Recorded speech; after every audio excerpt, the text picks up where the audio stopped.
A very good morning to all of you. Today we are going to start with the second book, Politics in India Since Independence. In this book, the topics which we will discuss will be quite familiar to you. You have heard about these topics earlier also. What were the various challenges of nation building? We will study in this book, and the other topics are end of one party dominance, politics of planned development, internal India's external relations, what were the various challenges to the restoration of Congress system, the crisis of democratic order, rise of popular movements, regional aspirations, and recent developments in Indian politics. The first topic of the book is challenges of nation building. At the hour of midnight on 14th and 15th August 1947, India attained freedom. Jawaharlal Nehru, who was the first Prime Minister of Free India, he addressed a special session of Constituent Assembly that night, and his famous speech is Tryst with Destiny. This can come in for one more question, that what name the speech of Pandit Jawaharlal Nehru. Tryst with Destiny वो speech है.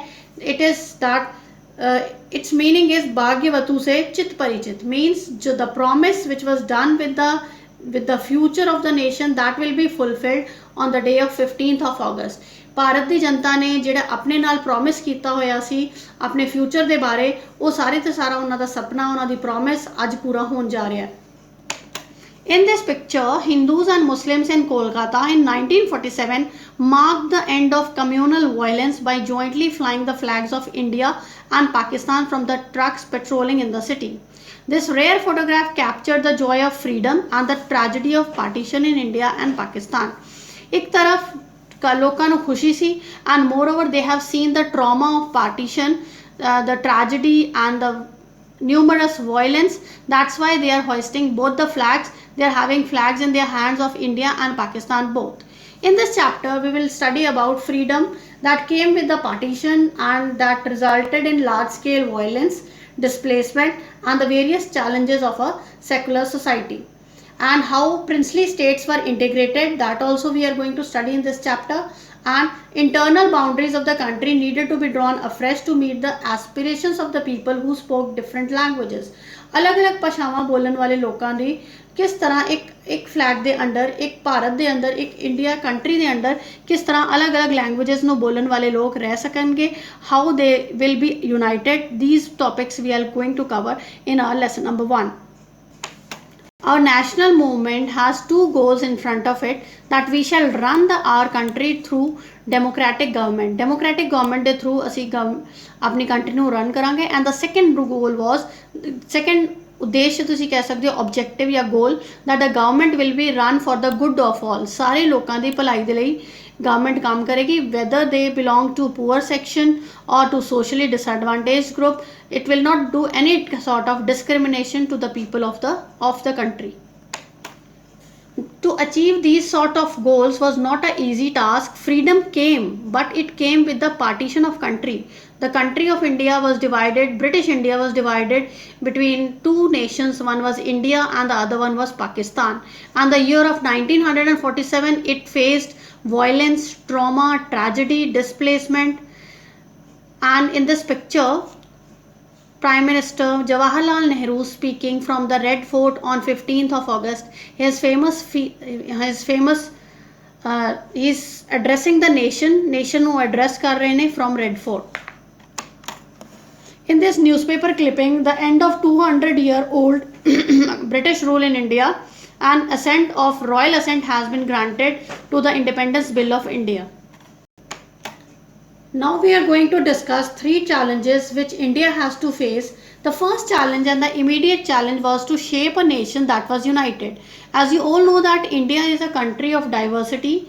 The people, there is continental size and diversity is there. It's a land of continental size. And people used to speak various languages, various cultures are there. They worship various religions.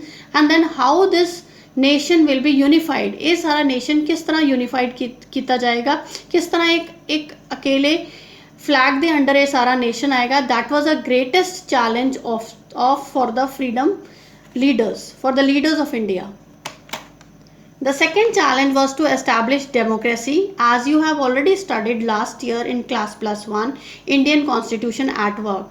Under that, Our Indian constitution, it has granted fundamental rights and extended the right to freedom to every citizen. Universal adult franchise हर एक व्यक्ति ਨੂੰ हर एक नागरिक ਨੂੰ provide ਕੀਤਾ ਗਿਆ ਸੀ, and for that reason India adopted representative democracy that was based on parliamentary form of government. India the government parliamentary form of government ਹੋਏਗੀ, और जो second but ਇਹਨਾਂ ਦੇ ਸਾਰੇ features implementation hale honi si constitution di, that was also one of the greatest challenge for the leaders of India.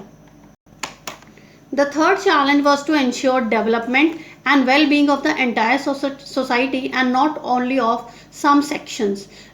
Constitution ने अपने कुछ principles जेडे equality दे, special protection, socially disadvantaged groups हैं, religious और cultural communities हैं, उन्होंने equal behavior, equal without any discrimination they were granted the various rights. Constitution ने directive principles of state policies ਦੇ ਵਿੱਚ ਵੀ ਕੁਝ welfare goals ਨੂੰ add up ਕੀਤਾ है, ਜਿਹਦੇ ਵਿੱਚ democratic policies ਅਚੀਵ ਕਰ ਦਿੱਤੀਆਂ ਜਾਣ, ਲੇਕਿਨ ਮੇਨ ਜਿਹੜਾ ਚੈਲੰਜ ਸੀ ਇਹਨਾਂ ਸਾਰੀਆਂ ਪਾਲਿਸੀਜ਼ ਨੂੰ ਇਫੈਕਟਿਵਲੀ ਵੇ ਨਾਲ ਅਪਲਾਈ ਕਰਨਾ ਤੇ ਸਾਰੀ ਪਾਵਰਟੀ ਨੂੰ ਇਰੈਡੀਕੇਟ ਕਰਕੇ ਇਕਨੋਮਿਕਲੀ ਡਿਵੈਲਪ ਕਰਨਾ ਸਾਰੇ ਨੇਸ਼ਨਸ ਨੂੰ।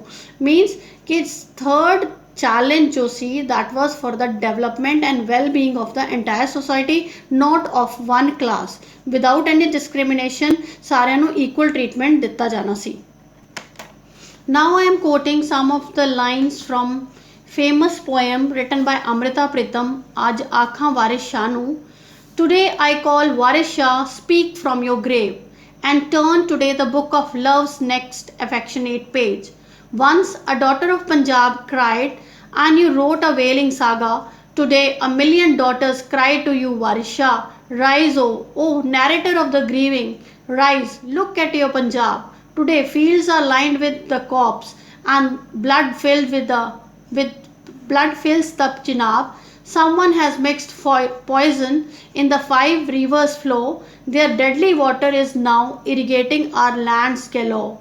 This fertile land is sprouting venom from every pore. The sky is turning red from endless cries of gore. The toxic forest wind screams from inside its wake, turning each flute's bamboo shoot into a deadly snake. In this line of famous Punjabi poem written by Amrita Pritam, she has explained the trauma and rehabilitation and displacement of various persons faced at the time of partition of India and Pakistan. She has also expressed the sorrow of his mind in these lines. Beta, here is a formula to learn these 3 challenges, that is Deen Dayal Upadhyay.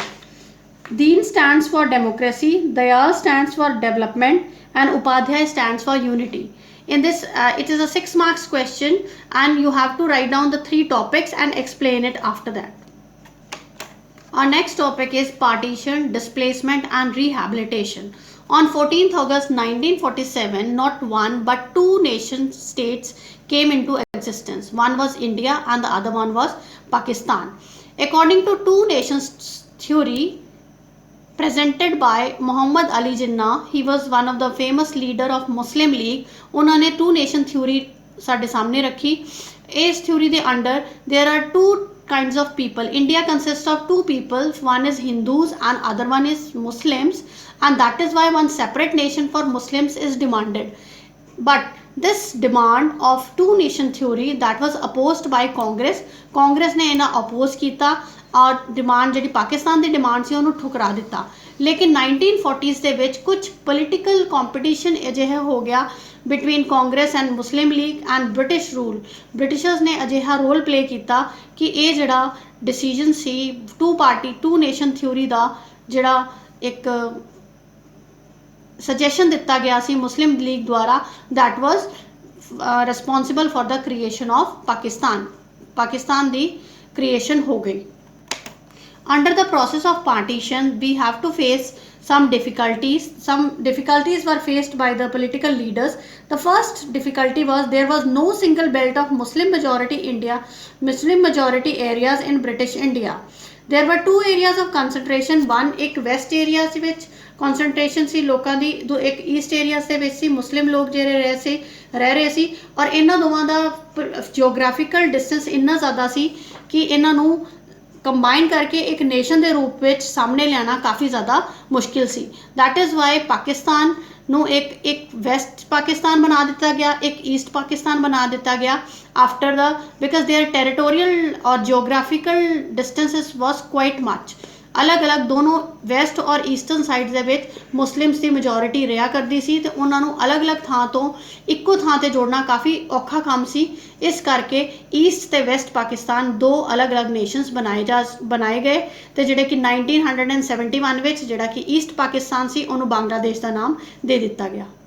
The second difficulty was that not all the Muslim majority wanted to be in the Pakistan. For example, Khan Abdul Ghaffar Khan, who was one of the leader of the northwestern frontier province, and he was also named as Frontier Gandhi. A one mark question भी आ सकता है that Frontier Gandhi, who was Frontier Gandhi? He was Khan Abdul Ghaffar Khan. ਕੁਝ ਅਜਿਹੇ ਲੋਕ ਵੀ ਸੀ ਜਿਹੜੇ ਕਿ ਮੁਸਲਿਮ majority areas ਤੇ ਜਿਹੜੇ ਕਿ ਪਾਕਿਸਤਾਨ ਵਿੱਚ ਨਹੀਂ ਜਾਣਾ ਚਾਹੁੰਦੇ ਸੀ, ਬਟ ਫਰੰਟੀਅਰ ਗਾਂਧੀ ਦੀ ਅਜਿਹੀ ਡਿਮਾਂਡ ਜਿਹੜੀ ਸੀ ਉਹ ਅਪੋਜ਼ ਕੀਤੀ ਗਈ, ਉਹਨਾਂ ਨੂੰ ਇਗਨੋਰ ਕੀਤਾ ਗਿਆ ਔਰ ਨਾਰਥ ਵੈਸਟਰਨ ਫਰੰਟੀਅਰ ਪ੍ਰੋਵਿੰਸ ਨੂੰ ਆਖਿਰ ਦੇ ਵਿੱਚ ਪਾਕਿਸਤਾਨ ਦੇ ਨਾਲ ਹੀ ਮਰਜ ਕਰ ਦਿੱਤਾ ਗਿਆ। And the third problem was that two of the Muslim majority provinces of British India, especially Punjab and Bengal, ਇਹ ਕੁਝ ਅਜਿਹੇ ਏਰੀਆ ਸੀ ਜਿਹੜੇ ਕਿ ਨਾਨ ਮੁਸਲਿਮ ਵੀ ਇੱਥੇ ਮੈਜੋਰਿਟੀ ਦੇ ਵਿੱਚ ਰਿਹਾ ਕਰਦੇ ਸੀ। ਇਹ ਡਿਸਾਈਡ ਕੀਤਾ ਗਿਆ ਸੀ ਕਿ ਇਹ ਜਿਹੜੇ ਦੋਨੇ ਪ੍ਰੋਵਿੰਸ ਹੈ ਇਹਨਾਂ ਦੀ ਬਾਇਫਿਕੇਸ਼ਨ ਕੁਝ ਅਜਿਹੇ ਤਰ੍ਹਾਂ ਦੀ ਹੋਏਗੀ ਡਿਸਟ੍ਰਿਕਟ ਲੈਵਲ ਤੇ ਲੋਅਰ ਲੈਵਲ ਤੇ, ਤਾਂ ਕਿ ਰਿਲੀਜੀਅਸ ਮੈਜੋਰਿਟੀ ਇੱਕ ਥਾਂ ਤੇ ਇਕੱਠੀ ਹੋ ਕੇ ਰਹਿ ਸਕੇ। ਲੇਕਿਨ ਅਜਿਹਾ ਡਿਸੀਜਨ ਨਹੀਂ ਲਿਆ ਜਾ ਸਕਿਆ। ਮਿਡਨਾਈਟ 14-15 ਅਗਸਤ 1947 ਤੱਕ ਮੀਨਸ ਇੱਕ ਬੜਾ ਹਿੱਸਾ ਆਮ ਲੋਕਾਂ ਦਾ ਇੰਡੀਪੈਂਡੈਂਸ ਵਾਲੇ ਦਿਨ ਤੱਕ ਉਹਨਾਂ ਨੂੰ ਇਹ ਨਹੀਂ ਪਤਾ ਸੀ ਕਿ ਉਹ ਇੰਡੀਆ ਦੇ ਵਿੱਚ ਨੇ ਕਿ ਪਾਕਿਸਤਾਨ ਦੇ ਵਿੱਚ ਨੇ। ਇਹਨਾਂ ਦੋਵਾਂ ਸਟੇਟਸ ਦਾ, ਪੰਜਾਬ ਤੇ ਬੰਗਾਲ ਦਾ ਜਿਹੜਾ ਪਾਰਟੀਸ਼ਨ ਸੀ, cause the deepest trauma of partition ਦਾ ਸਭ ਤੋਂ ਵੱਡਾ ਜਿਹੜਾ ਇਨਫਲੂਐਂਸ ਸੀ ਇਹਨਾਂ ਦੋਨਾਂ ਏਰੀਆਜ਼ ਦੇ ਵਿੱਚ ਹੋਇਆ ਜਿਹੜੇ ਕਿ ਮੁਸਲਿਮ ਮੈਜੋਰਿਟੀ ਏਰੀਆਜ਼ ਰਹਿੰਦੇ ਸੀ, ਜਿੱਥੇ ਮੁਸਲਿਮ ਮੈਜੋਰਿਟੀ ਜ਼ਿਆਦਾ ਰਹਿੰਦੀ ਸੀ। The next problem was of the minorities. Lakhs of Hindus and Sikhs in the areas that were now in Pakistan and an equally large number of Muslims on the Indian side of Punjab found themselves trapped. ਉਹ ਲੋਕ trap ਵਿੱਚ ਫਸ ਗਏ, ਬਿਲਕੁਲ ਚੰਗੁਲ ਵਿੱਚ ਫਸ ਗਏ, ਜਿਵੇਂ ਕਿ ਲੱਖਾਂ ਦੀ ਤਾਦਾਦ ਵਿੱਚ ਹਿੰਦੂ ਤੇ ਸਿੱਖਸ ਜਿਹੜੇ ਕਿ ਏਰੀਆਜ਼ ਜਿਹੜੇ ਕਿ ਪਾਕਿਸਤਾਨ ਦੇ ਏਰੀਆ ਦੇ ਵਿੱਚ ਫਸ ਗਏ ਤੇ ਉਨੇ ਹੀ ਨੰਬਰ ਦੇ ਵਿੱਚ ਕੁਝ ਮੁਸਲਿਮਸ ਇੰਡੀਅਨ ਸਾਈਡ ਵਿੱਚ ਫਸ ਗਏ। ਮੀਨਸ ਪਾਕਿਸਤਾਨੀ ਏਰੀਆਜ਼ ਵਿੱਚ ਹਿੰਦੂ ਤੇ ਸਿੱਖ ਫਸ ਗਏ ਤੇ ਇੰਡੀਅਨ ਏਰੀਆਜ਼ ਵਿੱਚ ਮੁਸਲਿਮ ਮੈਜੋਰਿਟੀ ਮੁਸਲਿਮ ਰਿਲੀਜਨ ਨੂੰ ਮੰਨਣ ਵਾਲੇ ਲੋਕ ਟਰੈਪ ਹੋ ਗਏ। They found themselves that they were the undesirable aliens in their own homes. ਉਹੀ ਜਗ੍ਹਾ ਜਿਹਦੇ ਵਿੱਚ ਉਹਨਾਂ ਦੇ ਐਂਸੈਸਟਰਸ ਕਾਫੀ ਸੈਂਚੁਰੀਜ਼ ਤੋਂ ਰਹਿ ਰਹੇ ਸੀ, ਉਹ ਉਹਨਾਂ ਏਰੀਆਜ਼ ਵਿੱਚ ਰਹਿੰਦੇ ਹੋਏ ਵੀ ਆਪਣੇ ਆਪ ਨੂੰ ਅਜਨਬੀ ਮਹਿਸੂਸ ਕਰਨਾ ਉਹਨਾਂ ਨੇ ਸ਼ੁਰੂ ਕਰ ਦਿੱਤਾ। ਜਿਵੇਂ ਜਿਵੇਂ ਅਨਾਊਂਸ ਹੋਇਆ, ਜਿਸ ਤਰ੍ਹਾਂ ਇਹ ਕਲੀਅਰ ਹੋ ਗਿਆ ਕਿ ਜਿਹੜੀ ਕੰਟਰੀ ਹੈ ਸਾਡੀ ਇੰਡੀਆ, ਇਹ ਪਾਰਟੀਸ਼ਨ ਹੋਏਗਾ ਇਹਦਾ, the minorities on both the sides became the easy targets of attack. ਉਹਨਾਂ ਮਾਈਨੋਰਿਟੀਜ਼ ਦੇ ਵਿੱਚ as I already explained to you that in Pakistan certain Hindus and Sikhs were trapped, and in India a large number of Muslims were trapped. ਇਹ minority ਵਾਲੇ ਲੋਕ ਹੀ they became the easy targets of attack. ਬਾਰ-ਬਾਰ political leaders ਦੇ ਦੁਆਰਾ ਕਿਹਾ ਜਾ ਰਿਹਾ ਸੀ, ਆਮ ਲੋਕਾਂ ਦੁਆਰਾ ਕਿਹਾ ਜਾ ਰਿਹਾ ਸੀ ਕਿ ਇਸ ਚੀਜ਼ ਦੀ ਆਸ ਸੀ ਕਿ ਵਾਇਲੈਂਸ ਟੈਂਪਰਰੀ ਹੈ ਔਰ ਜਲਦੀ ਹੀ ਕੰਟਰੋਲ ਕੀਤੀ ਜਾ ਸਕੇਗੀ, ਲੇਕਿਨ ਵਾਇਲੈਂਸ ਜਿਹੜੀ ਕਿ this trauma went out of control. Minorities ਨੂੰ ਬੋਥ ਸਾਈਡ ਦੇ were left with no option except to leave their homes often a few hours notice. ਕੁਝ ਆਰਸ ਦੇ ਨੋਟਿਸ ਤੇ ਹੀ ਉਹਨਾਂ ਨੂੰ ਅਚਾਨਕ ਹੀ ਆਪਣੇ ਘਰਾਂ ਨੂੰ ਛੱਡਣਾ ਪਿਆ ਤੇ ਇਸ ਪਾਰਟੀਸ਼ਨ ਦੇ ਟਾਈਮ ਉਹਨਾਂ ਨੇ ਟਰਾਮਾ ਨੂੰ ਫੇਸ ਕੀਤਾ, ਉਹਨਾਂ ਤੇ ਅਟੈਕਸ ਹੋਏ, ਵਾਇਲੈਂਸ ਉਹਨਾਂ ਨੇ ਫੇਸ ਕੀਤੀ। This is all with today's topic. ਬੇਟਾ, if you have any doubt you can ask me on my group. Thank you.